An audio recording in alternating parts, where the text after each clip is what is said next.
நண்பா, ஒரே ஒரு டவுட். எங்க போனாலும் இது வெறும் சும்மா கூட்டம், ஓட்டு போட மாட்டாங்கன்னு சொல்றாங்க. அப்படியா? இது என்ன சும்மா கூட்டமா?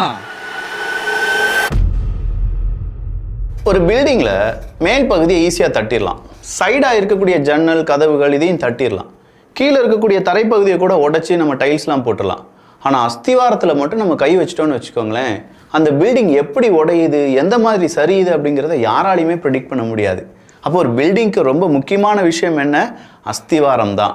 அந்த மாதிரி ஆளும் கட்சியும் எதிர்கட்சியும் திராவிடம் அப்படிங்கிற ஒரு பெரிய பில்டிங்கை கட்டி வச்சிருந்தாங்க. இந்த பில்டிங்க்கு அஸ்திவாரம் அப்படிங்கிறதே திராவிட கொள்கை அப்படிங்கிறதும் பாஜக எதிர்ப்பு அப்படிங்கிறதும் தான், வேற எதுவுமே கிடையாது. இங்க பெரியார் அவர்களை முன்னிலைப்படுத்துவதோ இல்லாட்டி அடுத்த கட்டமா இருக்கக்கூடிய சமூக நீதினு சொல்றதோ இவங்களுடைய பெரிய பலம் கிடையாது. இவங்களுடைய பெரிய பலமா இருந்ததே பாஜக எதிர்ப்பு அப்படிங்கிற ஒரே ஒரு விஷயம்தான்.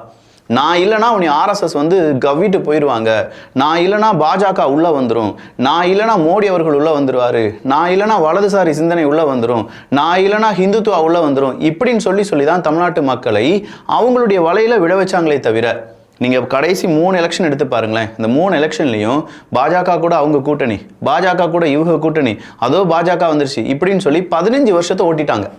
இந்த 15 வருஷத்துல பாஜக வளர்ந்துருச்சு. தமிழ்நாட்டுக்குள்ள வளர்த்து விட்டது அவங்க தான். ஆனால் பாஜகவை வளர விடாமல் தடுப்பது நாங்கள் தான் அப்படின்னு சொல்லிக்கிடுவாங்க. எப்படி சாதியை ஒழித்து விட்டோம் அப்படின்னு சொல்றவங்க அதே கூட்டணிக்குள்ள சாதிய கட்சியை வச்சு மட்டுமே ஆட்சி நடத்தக்கூடிய சில நபர்கள் இருக்கக்கூடிய அதே நயவஞ்சகமான ஒரு அரசியல் தான் இங்கே பாஜக உள்ள வந்துடும் அப்படின்னு சொல்லக்கூடிய ஒரு அரசியல். இந்த அஸ்திவாரத்தை அசைத்து பார்த்த மனிதர் யார் அப்படின்னு பார்த்தா இப்போ தமிழக வெற்றி கழக விஜய் அவர்கள். ஒரு பக்கம் பாசிசம், இன்னொரு பக்கம் பாயாசம், இந்த இரண்டையுமே வச்சு செஞ்சிட்டு இருக்காரு. மனுஷன் நாகையில் பேசுனதெல்லாம் நீங்கள் பார்த்தீங்க, கேட்டிருப்பீங்க. ஆனால் அதே மனுஷன் திருவாரூரில் பேசினாரு பாருங்க, வச்சு செஞ்சு விட்டாப்ல. அப்படி வச்சு செஞ்சு விட்டாப்ல அப்படிங்கிறத விட கண்டவனுக்கும் பதில் சொல்ல முடியாதுன்னு சொல்லி டிஆர்பி ராஜா ஒரு வார்த்தை சொன்னார் பார்த்தீங்களா? இதே மாதிரி கண்டவங்களும் பேச வேண்டியதாக இருக்கும், கண்டவங்களும் இதற்கு பதில் சொல்ல வேண்டியதாக இருக்கும் அப்படிங்கிறத நாம் இங்கே பதிவு பண்ணுறோம். இது ஆழமான அரசியல் சதுரங்கம்.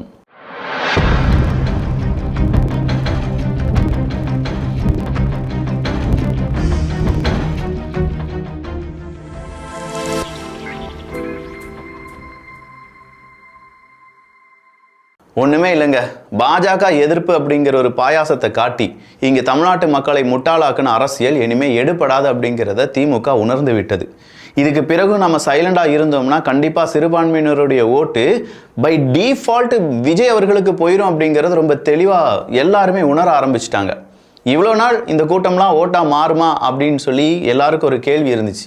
கடைசியா எனக்கு ஒரே ஒரு டவுட் அப்படின்னு சொல்லி விஜய் அவர்கள் கேட்டாரு பாருங்க, ஏன் நண்பா இந்த கூட்டம்லாம் சும்மா கூடுற கூட்டம் தானா, இதெல்லாம் ஓட்டா மாறாதுன்னு சொன்ன போது அங்கே ஒரு ஆர்ப்பரிப்பு வந்தது பாருங்க. அதில் ஒரு எனர்ஜி இருந்துச்சு பாருங்க.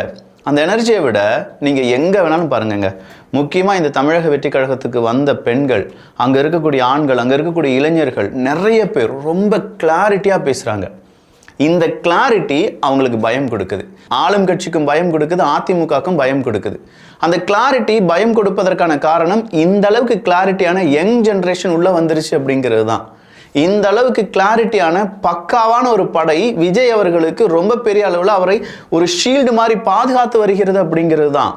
இந்த மாதிரியான ஒரு படையை வைத்து விஜய் அவர்கள் 2026 தேர்தலை சந்திக்க போகிறார் அப்படிங்கிற ஒரு பயம்தான். இந்த பயம் கண்டிப்பா ஆளும் கட்சிக்கும் எதிர்கட்சியா இருக்கக்கூடிய அதிமுகக்கும் அள்ளு விட்டுருக்கும். அவர் கேட்கிறாரு பார்த்தீங்களா, ஏன் மக்கா அப்படின்னு சொல்லி, ஏன் தோழா, ஏன் நண்பா அப்படிங்கிற அந்த கேள்விக்கும் மிஸ்டர் சிஎம் சார் அப்படிங்கிற அந்த எக்கோக்கும் ஏகப்பட்ட பேர் பதில் சொல்ல வேண்டியதா இருக்கும். ஒண்ணுமே இல்லைங்க, இதெல்லாம் ஒரு கூட்டம் அப்படின்னு நினைச்சிட்டு இருந்தாங்க. இப்ப நினைக்கிறாங்க இதெல்லாம் ஒரு புரட்சியா இருக்கலாம், ஒருவேளை இதெல்லாம் எழுச்சியா இருக்கலாம், ஒருவேளை இதுதான் நமக்கான ஒரு தலைவிதியை தீர்மானிக்கக்கூடிய ஒட்டுமொத்தமான விதியா கூட இருக்கலாம் அப்படின்னு நினைக்க ஆரம்பிச்சிருக்காங்க. எத்தனையோ பேர் பேசினதுக்கு யாருமே பதில் சொல்ல மாட்டாங்க பார்த்துக்கோங்க. ஆனால் விஜய் அவர்கள் பேசணுன்னே மா சுப்பிரமணியம் அவர்கள் வந்து பதில் சொல்றார். நாகூர் மருத்துவமனை அங்கே போய் பார்க்கட்டும், 6 கிலோமீட்டர் டிஸ்டன்ஸில் நாங்கள் ஒரு மெடிக்கல் காலேஜ் ஹாஸ்பிட்டலில் கட்டி வச்சுருக்கோம், அங்கே எவ்வளவு வார்டு இருக்குது, அங்கே எவ்வளோ 500 படுக்கைகள் இருக்குது, அங்கே கர்ப்பிணி பெண்களை பார்ப்பதற்கான மருத்துவர்கள் இருக்காங்க, இதெல்லாம் போய் அவர் பார்த்துட்டு வரட்டும் அப்படின்னு சொல்கிறார். ஆனால் விஜய் அவர்கள் அங்கே மருத்துவமனை மட்டும்தான் சொன்னாரா? நாகப்பட்டினத்தில், அங்கே நாகப்பட்டினம் அப்படின்னு சொல்லும்போது மீன் சார்ந்த தொழில் நிறையவே இருக்கே, இதுவரையிலும் அங்கே சாலை வசதிகள் இல்லை அப்படின்னு சொல்கிறாங்க, மேம்பாலம் வசதி சரியில்லைங்கிறாங்க, அங்கே ஒட்டுமொத்தமான என்ஹெச்சை கனெக்ட் பண்ணக்கூடிய ரோடு இல்லை அப்படின்னு சொல்கிறாங்க. ஒன்றுமே இல்லை. திருவாரூருக்கு வந்துட்டார் மனுஷன், வந்தவர் சும்மா விட்டாரா? திருவாரூர் அப்படின்னு சொன்னால் எனக்கு அந்த தேர் தான் ஞாபகத்துக்கு வரும் அப்படின்னு சொல்லி ஒரு முழக்கத்தை முழங்க ஆரம்பித்தார். அதன் பிறகு அவர் பேசின வார்த்தைகளை கொஞ்சம் கவனிச்சு பாருங்களேன். இந்த தேரை நான் தான் ஓட வச்சேன் அப்படின்னு சொல்லுவார் ஒருத்தர். அவருடைய மகன் தமிழ்நாடு அப்படிங்கிற தேரை 4 பக்கமும் சும்மா முட்டுக்கட்டையை போட்டு ஓட விடாமல் நகர விடாமல் வச்சிட்டு இருக்காரு. இப்படிப்பட்ட நபருடைய ஆட்சி தான் நமக்கு வேணுமா அப்படின்னு சொல்லி அவர் கேட்க, அதுக்கு கீழே இருக்கக்கூடிய நபர்கள் வேணவே வேணாம் தளபதி நீங்க வா அப்படின்னு சொல்ற குரல் உயர, தேங்க்யூ நண்பா அப்படின்னு சொல்லி அடுத்தடுத்த வாசகத்தை அவர் சொல்ல ஆரம்பிச்சிட்டார். சொந்த தொகுதின்னு சொல்றாங்க திருவாரூர், ஆனா கருவாடு மாதிரி காய போட்டிருக்கீங்களேப்பா அப்படிங்கிற யதார்த்தத்தை உடைச்சு பேசிட்டார். திருவாரூர் மக்கள் இங்கே அரசியல் அப்படிங்கிறது ஏதோ சோஷியல் மீடியாவிலேருந்து நான் பேசுகிறதுனாலையோ இல்லாட்டி நியூஸ் மீடியாவில் கொஞ்சம் மீடியாக்களை காண்பிக்கிற மாதிரியோ ஒட்டுமொத்த அரசியலும் மாறிடாது. ஆனால் லோக்கலாக இருக்கக்கூடிய ஒரு மனிதனுடன் அங்கே இருக்கக்கூடிய ஒரு அரசியல் கனெக்ட் ஆயிடுச்சுன்னு வச்சுக்கோங்களேன், அதை விட பெரிய சக்ஸஸ் அந்த அரசியல்வாதிக்கு எதுவுமே இருக்காது. விஜய் அவர்கள் கன்னிங்காக இப்போ என்ன செஞ்சுட்டு இருக்காரு தெரியுதா உங்களுக்கு? சனிக்கிழமை வச்சதை நாமே ஆரம்பத்தில் என்னையா இது சனிக்கிழமை பொலிட்டிஷியன் அப்படின்னு சொல்லி எதிர்கட்சி சொல்கிற அதே வார்த்தையை சொன்னோம். ஆனால் இப்போ சொல்கிறோம், சனிக்கிழமை அவர் வச்சது மட்டும் இல்லாமல் அடுத்த ஒரு வாரம் அது டாக்காக மாறுது, பெரிய அளவில் பீக்காக போகுது. எல்லாரும் ஒன்றிணைந்து சனிக்கிழமை வந்தால் ஏதோ பிக் பாஸ் கமலஹாசன் அவர்கள் வந்து ரைடு விடுற மாதிரி விஜய் அவர்கள் என்ன சொல்ல போகிறார், என்ன பேச போகிறார் அப்படிங்கிறதுக்கு ஒரு பெரும் கூட்டம், பேய் கூட்டமாக மாறி ஒட்டுமொத்த அரசியல்வாதிகளுக்கும் புளியை கரைத்து கொண்டிருக்கிறது. நாமெல்லாம் இங்கே எல்லாம் அப்படியே பார்த்துட்டு இருக்கோம், கேட்டுட்டு இருப்போம். அரசியல்வாதிகளும் சூரிய வம்சத்தில் மகன் சரத்குமார் ஒரு ஹாஸ்பிட்டல் ஏதோ திறப்பார். மகன் அதுக்கு தெரியாமல் அப்பா சரத்குமாரும் அம்மா வந்து முக்காடு போட்டுட்டு வந்து கேட்டுட்டு இருப்பாங்க பார்த்தீங்களா? அதே மாதிரி இவர் பேசுகிறது அரசியல்வாதிகள் தனியாக ஒரு ரூமுக்குள்ள உட்காந்து, ஏசி ரூமுக்குள்ள உட்காந்து என்னடா பேசுகிறான் முடியும், என்னடா செய்யலாம் அப்படின்னு சொல்லி யோசிச்சுட்டு இருப்பாங்களோ என்னவோ. இப்போ இருக்கக்கூடிய சிக்கலில் விஜய் அவர்கள் அடிக்கிற அடிக்கு எல்லாரும் தலைகால் புரியாமல் பதில் சொல்ல ஆரம்பிச்சிட்டு இருக்காங்க. அதுலேயும் டிஆர்பி ராஜா அவர்களிடம் கேட்கப்படுகிறது, திருவாரூர் தொகுதி யாருடைய அப்பா, யார் அமைச்சராக இருக்காரு, முதலமைச்சர் குடும்பத்துக்கு வேலை செய்வது மட்டுமே தொழிலாக வச்சிருக்கக்கூடிய ஒரு நபர் அப்படின்னு சொல்கிறார். யாருன்னு நீங்களே சொல்லிக்கோங்க. அதே டிஆர்பி ராஜா அவர்களிடம் விஜய் அவர்கள் இப்படி பேசுகிறாரு அப்படின்னு சொல்லி கண்டவனுக்கெல்லாம் பதில் சொல்லிட்டு இருக்க முடியாது அப்படின்னு சொல்கிறாரு பார்த்தீங்களா? அவர் கண்டவன் கிடையாது சார். நீங்கள் திமுகவை பல ஆயிரம் மனிதர்களிடமிருந்து அப்புறப்படுத்தி கொண்டிருக்கிறீர்கள். டிஆர்பி ராஜா இல்லாட்டி இதே மாதிரி திமுகவில் இருக்கக்கூடிய நிறைய நபர்கள் கேள்வி கேட்டால் கண்டவன், அவன் பாஜக கைகூலி, அவன் வந்து சங்கி, எதுவுமே கேள்வி கேட்கக்கூடாது. திமுகவை ஆதரித்து பேசுனா அவன் வள்ளல், அவனுக்கு அவார்டு கொடுக்கறது, அவனுக்கு ஏகப்பட்ட ப்ரமோஷன் அள்ளி தெளிக்கிறது, அவனுக்கு வீடு கட்டி கொடுக்கறது. டேய் எப்படிடா இதை மக்கள் பார்த்துக்கிட்டே இருப்பாங்க அப்படிங்கிற ஒரு கேள்வி இருக்கா இல்லையா? மக்கள் என்ன அவ்வளோ சொம்பைகன்னு நினச்சிட்டிங்களா? நீங்கள் பெய்டு இன்ஃப்ளூயன்ஸை வச்சு கரூர் மாநாடு 1,00,000 சேர் 1,50,000 பேர் வெளியில் நிற்கிறாங்க அப்படிங்கிற ஒரு ஸ்கிரிப்டை கொடுத்தவங்களுக்கு இது எக்ஸ்போஸ் ஆயிரும் அப்படிங்கிறது தெரியாமையே செய்ய வச்சுருக்காங்க பாருங்கள்.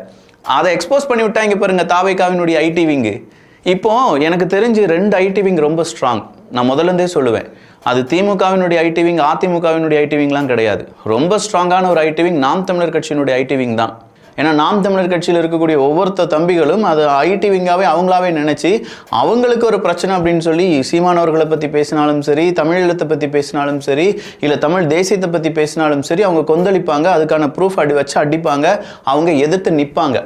யார் ஆதரவாக அவங்களுக்கு பேசினாலும் அவங்களுக்கு ஆதரவாக கொடுப்பாங்க. அதை விட இப்போ அடுத்த ஐடி விங் ரொம்ப பெரிய அளவில் பேசு பொருளாக மாறிட்டு இருக்கு அப்படின்னா அது தாவேகாவினுடைய ஐடி விங் தான்.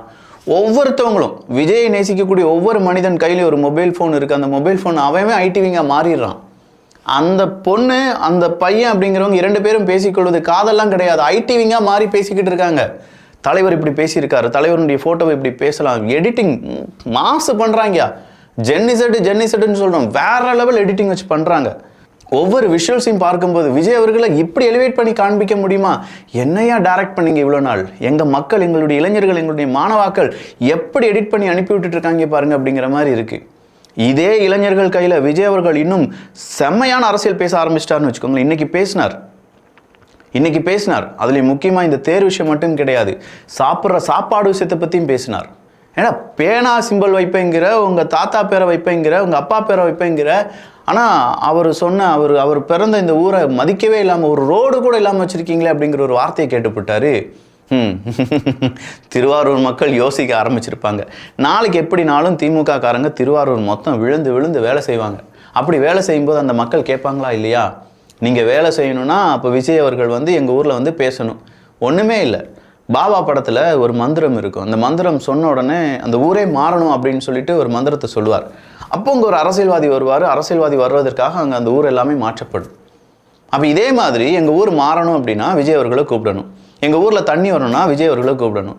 எங்கள் ஊரில் யாராவது ஒன்றுக்கு போகணுன்னா விஜய் அவர்களை கூப்பிடணும். இப்படி எல்லாத்துக்குமே விஜய் அவர்கள் வந்து சொல்லிட்டே இருந்தால் நீங்கள் எதுக்கு அரசாங்கத்தை நடத்துறீங்க அப்படிங்கிற ஒரு கேள்வி வருமா வராதா? அப்போ இந்த கேள்வியை உருவாக்குறது யார் அப்படின்னு பார்த்தீங்கன்னா தமிழக வெற்றி கழகத்தை சார்ந்த ஐடி விங் கைஸ். அங்கே இருக்கக்கூடிய அது என்ன விர்ச்சுவல் வாரியர்ஸ். எவ்வளவு கேவலப்படுத்துனீங்க விர்ச்சுவல் வாரியர்ஸ். 2 பேரும் ரொம்பவே கேவலப்படுத்துனீங்க. ஒன்று அண்ணாமலை அவர்களுடைய வார் ரூம் அப்படின்னு சொல்லி அவரை கேவலப்படுத்துனீங்க. இப்போ விஜய் அவர்களுடைய விர்ச்சுவல் வாரியர்ஸ் அப்படிங்கிறவங்க அவங்களை கேவலப்படுத்துனீங்க. அவங்களை தற்கொலை கூட்டம் அப்படின்னு சொன்னீங்க. ஆனால் 2 பேருமே ஆளும் திமுக ஐடி விங்கினுடைய கண்களில் விரலை வெட்டி ஆட்டிய நபர்கள் அப்படின்னு சொல்லலாம்.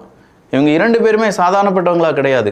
அது வார் ரூம் வேற. இப்போ அண்ணாமலை அவர்களே இல்லாமல் அவங்களுடைய கட்சியில் 1008 பிரச்சனைகள் இருக்கும்போது, ஆனால் தமிழக வெற்றி கழகத்தில் அந்த மாதிரி உட்கட்சி பூசலாம் எதுவுமே கிடையாது. ஒரே தலைவன் தான் அப்படின்னு சொல்லி ஐடிவிங்க ரொம்ப ஸ்ட்ராங்காக இருக்குது, ரொம்ப ஹெவியாக இருக்குது. பெய்டு ஐடிவிங்கெல்லாம் முன்னாடிலாம் நிற்க முடியாது ராசா. பின்னாடி இருக்கிறது சாதாரண கூட்டம் கிடையாது. பார்த்தீங்களா, காக்கா கூட்டம் அப்படின்னு வேற திமுகவினுடைய RS பாரதி அவர்கள் சொல்லிட்டாங்க. ஆல்ரெடி கழுகு காக்கா பிரச்சனையே உச்ச நட்சத்திரத்துக்கும் இவங்களுக்கும் 1008 சிக்கலை ஏற்படுத்திய போது இதெல்லாம் தேவையா? அரசியலில் இந்த காக்கா கழுகு பிரச்சனை உங்களுக்கும் விஜய் அவர்களுக்கும் வந்தது என்றால் நிச்சயமாக அந்த காக்கா கூட்டம் கழுகு கூட்டத்தை ஓட விட்டு விரட்டியும் பார்த்துக்கோங்க அப்படிங்கிறது எல்லாமே இப்போ சோஷியல் மீடியாவில் பகிரங்கமாக பேசப்பட்டு வருகிறது. அடுத்ததா, யூனிவர்சிட்டியில் எல்லா டிபார்ட்மெண்ட்டும் இருக்காதே அப்படின்னு கேட்டோம். அங்கேருந்து ஆமாங்க இல்லை, இங்கே மெடிக்கல் காலேஜ் இருக்குது, ஆனால் சரியாக செயல்படாத எங்கள் டாக்டர்ஸ் இருக்க மாட்டாங்களே. ஆமாம் சார், ஆமாம். இதெல்லாம் உங்களுக்கு எப்படி தெரியும்? 50 வருஷமா ஒரு ரயில் நெட்வொர்க்கை போட்டுட்டு இருக்கேன்னு சொல்கிறாங்களே, இன்னும் செஞ்சிருக்க மாட்டாங்களே அப்படின்னு சொல்லி கேட்குறார். தெரியுதுல்ல, இப்போ திருவாரூர் எப்படி மாற்றப்பட்டிருக்கிறது, எப்படி அழிக்கப்பட்டிருக்கிறது, எப்படி நயவஞ்சகத்தில் வீழ்த்தப்பட்டிருக்கிறது அப்படிங்கிறத புட்டுன்னு வச்சுட்டாரா இல்லையா? அடுத்துதான் கேட்குறார், உங்களுடன் ஸ்டாலின். மக்கள்கிட்ட நீங்கள் வந்து உங்களுடன் ஸ்டாலின்லாம் சொல்லாதீங்க, உங்கள் குடும்பத்துடன் ஸ்டாலின். இங்கே ஒரு நெல் மூட்டை 40 கிலோ மூட்டையை ஒரு இடத்துலேருந்து இன்னொரு இடத்துக்கு ஏற்றி சமைத்து போகிறதுக்கு 40 ரூபா லஞ்சம் கேட்குறாங்களாம். 40ம் நமதே அப்படின்னு சொல்லி ஒரு வெற்றி அடைந்தீர்களே, அது இங்கே இருக்கக்கூடிய 40 ரூபாய் நெல் மூட்டையை அந்த காசை சுரண்டி தானையா நீ ஜெயிச்ச அப்படின்னு சொல்லி ஸ்டாலின் அவர்களுக்கு எதிராக கொந்தளித்தார் விஜய் அவர்கள். சொன்னாருங்க, நச்சுன்னு ஒரு வார்த்தை சொன்னார். வேற யாராவது சொன்னால் கூட நான் நம்பியிருக்க மாட்டேன். ஆனால் இதை சொன்னதே ஒரு விவசாய பெருமக்கள் தான், விவசாயி கண்டிப்பாக பொய் சொல்ல மாட்டாங்க அப்படின்னு சொன்னாங்க. விவசாயி பொய் சொல்லியிருந்தா இன்னைக்கு நாமெல்லாம் இப்படி நல்லா சாப்பிட்ருக்கவே முடியாது. விவசாயிகள் பொய் சொல்லியிருந்தாங்கன்னா கார்ப்பரேட் நிறுவனங்கள்லாம் இவ்வளோ பெரிய அளவில் வளர்ச்சி அடைந்திருக்கவே முடியாது. அப்படிப்பட்ட விவசாயிகளை ஏமாற்றக்கூடிய அரசு வேணுமா வேண்டாமா அப்படிங்கிற ஒரு கேள்வியை கேட்குறார். அடுத்ததா, எது உண்மையோ அதை மட்டும்தான் நாங்கள் வாக்குறுதியாக தருவோம். கண்டிப்பாக எல்லா விதங்களிலும் ஊழல் இல்லாத, குடும்ப ஆட்சி இல்லாத தமிழ்நாட்டை நல்லபடியாக வழி நடத்துவோம் அப்படின்னு சொன்னவர் ஒரே ஒரு டவுட், சும்மா கூடுற கூட்டம் தானா அப்படின்னு சொல்லி போகிற போக்கில் ஒரு வெடிகுண்டை பற்றச்சி வச்சுட்டு போயிட்டார். பார்த்துக்கோங்க, அந்த கூட்டம் வெடித்து சிதற ஆரம்பிச்சிருச்சு. இது வந்து சாதாரண கூடுற கூட்டம் கிடையாது, ஓட்டா மாறாதுன்னு சொல்கிற கூட்டம் கிடையாது. கம்ப்ளீட்டாக 100% இது ஓட்டா மாறும் அப்படிங்கிறதோட மட்டும் இல்லாமல் குடும்பத்தில் இருக்கக்கூடிய மகன், பிள்ளை, பேரன், பேத்தி, அங்கே இருக்கக்கூடிய மாணவ மாணவிகள், அந்த குடும்பத்தில் இருக்கக்கூடிய பெரியவர்கள்ட்ட என்ன தெரியுமா சொல்கிறாங்க? விஜய் அவர்களுக்கு தான் நீங்கள் ஓட்டு போடுறீங்க, வேற யாருக்கு ஓட்டு போடக்கூடாது அப்படின்னு சொல்கிற அன்பு கட்டளையை போட ஆரம்பித்து விட்டார்கள். இந்த அன்பு கட்டளை நாளடைவில் வளர்ந்து இதே மாதிரி லோக்கலாக நடக்கக்கூடிய பல பிரச்சனைகளையும் விஜய் அவர்கள் கை வைத்து பேச ஆரம்பிச்சிட்டான்னு வச்சுக்கோங்களேன். வாய்ப்பு இல்லை ராஜா, வாய்ப்பே இல்லை. விஜய் அவர்களுக்கு பெரிய ஒரு எதிர்காலம் காத்து கொண்டிருக்கிறது. உங்களுக்கு பெரிய ஒரு ஆப்பு ரெடியாக இருக்குது. இந்த உங்களுக்கு அப்படிங்கிற இடத்துல நீங்கள் யாரை வேணாலும் போட்டுக்கலாம். உங்களுக்கு யாரை பிடிக்கலையோ அவங்கள டிஎம்கே, ஏடிஎம்கே, நாம் தமிழர் கட்சி, பிஜேபி, யாரை வேணாலும் போட்டுக்கோங்களேன். நல்லதை பகிர்ந்து நல்ல சமுதாயத்தை உருவாக்குவோம். நன்றி, வணக்கம்.